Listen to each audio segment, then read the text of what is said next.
I still remember the day everything changed.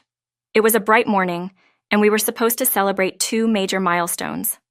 Teresa, my stepdaughter, had been accepted into college, and Paul, my husband, had just been promoted at work.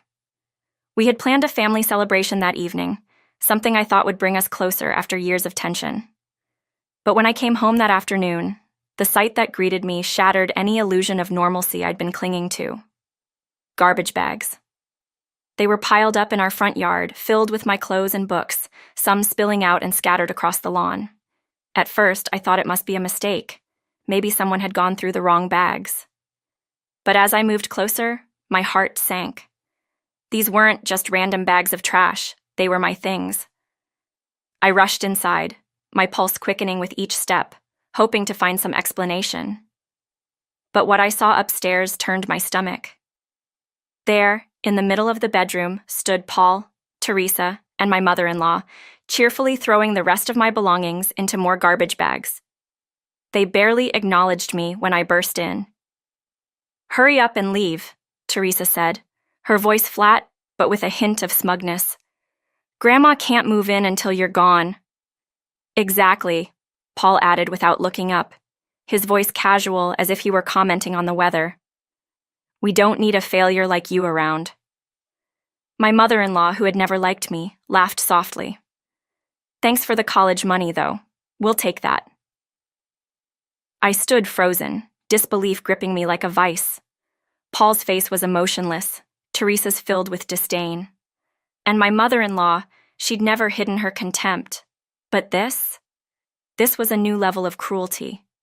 It was as if I wasn't a person to them, just an inconvenience they were finally rid of. When Paul laughed, the sound broke something inside me.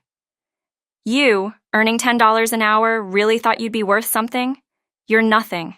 Get out." I felt a chill run through me. Something inside me snapped, and for the first time in years, I didn't feel fear. I felt anger. No, not just anger, resolve.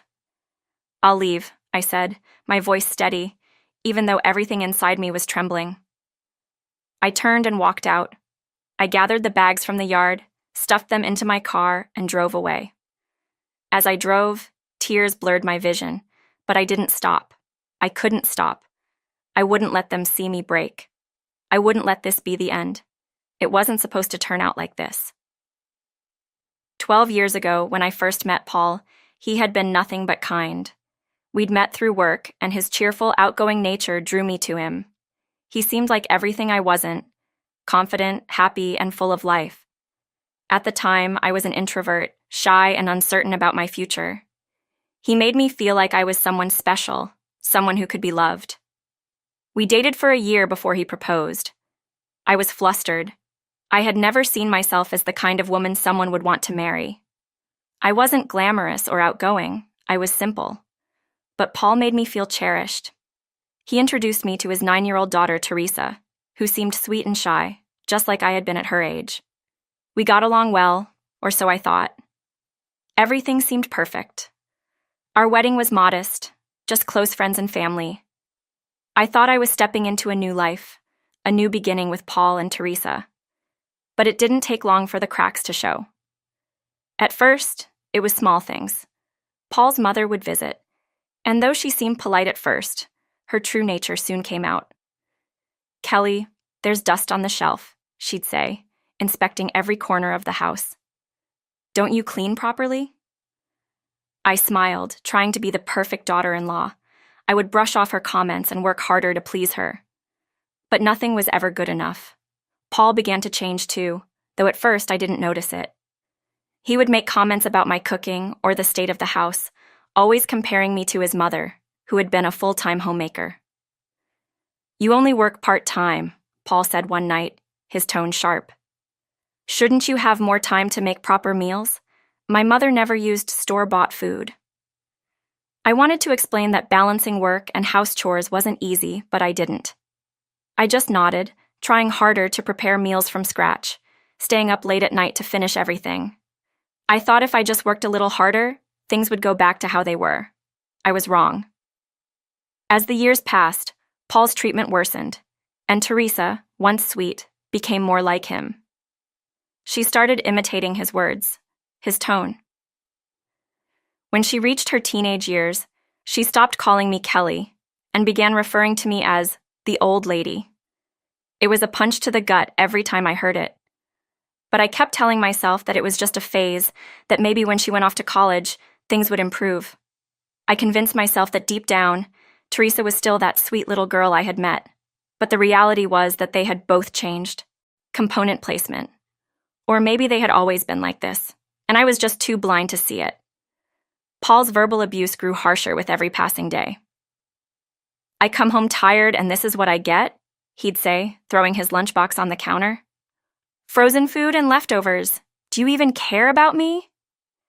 It didn't matter how many times I tried to explain that preparing fresh meals every day was exhausting. It didn't matter that I stayed up late just to make sure everything was perfect. Nothing I did was enough. And Teresa, once again following her father's lead, would chime in. "She's right, Dad. You should be grateful. We're even eating her food at all," Teresa would say, crossing her arms. I bit my tongue every time, swallowing my anger. I thought if I could just hold on a little longer, things would change. Teresa's college acceptance would be the turning point, I told myself. Once she was gone, Paul would be more reasonable, and maybe, just maybe, we could find our way back to how things were. That hope was shattered the day I found my belongings thrown out like garbage. The moment I left the house, I knew there was no going back. But as I drove, something inside me shifted. I wasn't the timid woman they had taken advantage of anymore. I was done. I pulled over at a gas station and called my uncle. He had always been supportive of me, even after my parents passed away when I was younger. He had raised me like his own and helped me get on my feet after college. When I told him what had happened, he was furious. "You can stay in one of our dorms until you get back on your feet," he said, not hesitating for a second. I accepted his offer, thankful to have someone who cared. That night, I moved into a small, quiet room in the dorm, away from the chaos of my old life. I spent the next few days gathering my thoughts, drying the clothes that had been soaked in the rain and figuring out my next steps.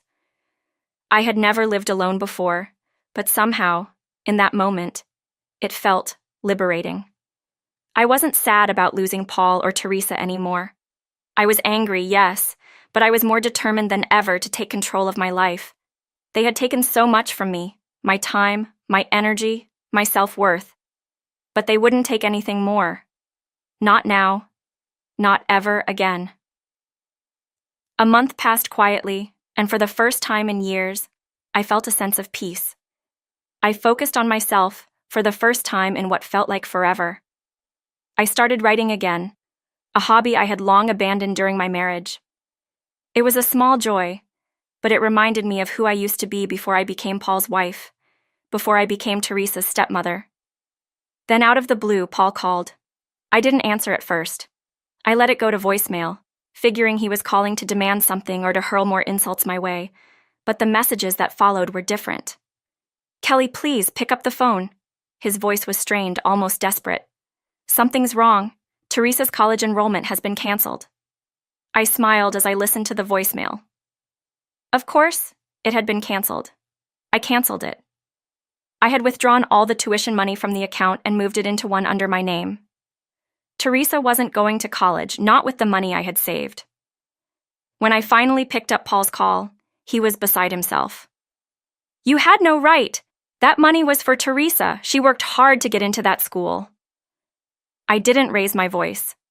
I didn't need to. Did she? Because from what I remember, Teresa spent most of her time partying, not studying. College was just another excuse for her to spend money. Paul was furious. "You're petty. You're doing this out of spite." "No, Paul," I replied calmly. "I'm doing this because you and Teresa used me. You took advantage of my kindness, my patience, and my money. But it ends now." He hung up, but the calls didn't stop. He kept calling, kept leaving messages, begging me to return the money, telling me that without it, Teresa couldn't enroll in another college. But I didn't care. They had taken enough from me. Teresa would have to figure out her own future, and Paul would have to live with the consequences of his actions. A few weeks later, I received another call. This time, Paul sounded more frantic than ever. "My promotion's been canceled," he said, his voice barely above a whisper. "I've been demoted." I wasn't surprised. My uncle, who owned a large company that worked closely with Paul's employer, had pulled some strings. He had found out about how Paul had treated me and decided to cut ties with his company unless they demoted Paul. It wasn't revenge exactly. It was justice. "Maybe you should have treated me better," I said coldly. Paul begged me to talk to my uncle to convince him to change his mind, but I refused. He had brought this on himself. In the months that followed, I rebuilt my life piece by piece. I filed for divorce and took back the money that was rightfully mine. Paul and Teresa tried to fight it, but they didn't stand a chance. I had evidence of the years of verbal abuse, of the way they had used me, and of Paul's financial manipulation. In the end, they owed me compensation, and I made sure they paid every cent. One day, long after the dust had settled, I received another call from Paul. This time, his voice was quiet, defeated. "They're making us move out of the house," he said. "It's your house, after all." I had almost forgotten. The house we had lived in, the one I had been kicked out of, was in my name. It had been a gift from my uncle when Paul and I first got married. Paul hadn't realized, but now he had no choice but to leave. As I hung up the phone, I smiled for the first time in a long time. I had won,